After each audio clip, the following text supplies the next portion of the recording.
There's so much that I could say about John that it's really hard to know where to begin. A great deal of what made John, John was his commitment to serving and supporting others, whether in his capacity as a husband, son, brother, as a teammate, a flying instructor, whether on operations in Afghanistan or as Red 4. John wanted to be there for others and to support and serve them and the RAF to the best of his ability. John was dedicated to what, in his own words, he described as the professionalism and dedication of the armed forces. He was always quietly confident about his talents as a pilot and as a leader, but he never presumed or took anything for granted.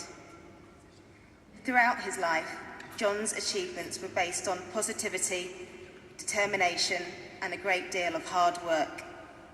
It was this determined yet humble outlook which inspired those around him. I never knew John to give up on anything, and he helped others to raise the bar in terms of their expectations of themselves. From the moment I met John, or Eggman, as he was known, in 1999 on Southampton University Air Squadron, John's humanity, generosity, and lovableness shone through. John lived and breathed his passion for flying, his joy of which was clear for all to see. Throughout his 12 years of military flying, going through initial officer training, flying the Tucano, Hawk, and Harrier, John was always there for me. I was in London and then Manchester for a lot of that time, working and studying. However, we always made time for each other. The long car and train journeys to see each other on the other side of the country were always worth it and never a chore. Over the 12 years we spent together, John and I became inseparable. We were our own little team.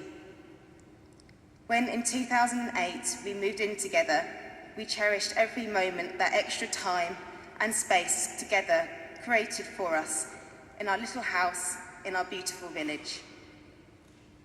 When John was selected to join the Red Arrows team, I was proud and excited. However, no matter what John had done during his day flying, as soon as I came through the door after my long daily commute back and forth from London, he always asked me about my day first. And it was easy for me to forget that he'd been wearing a red suit and flying as Red 4. He always went out of his way to make me feel important and loved. John and I really did represent two halves of one whole. We thought the same about many, many things, and intuitively knew how the other felt.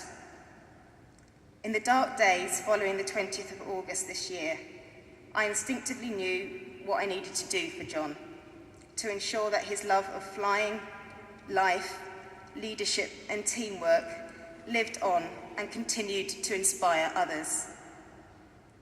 In partnership with his mother Dawn and best friends James and Ben, the John Egging Trust has been set up to ensure that all of the support, energy and opportunities which have been directed our way over the last 2 months are channeled into something which will take on John's ambitions to positively affect the lives of others by providing young people with new opportunities, helping them realise that they too can reach for the skies in whatever way they choose.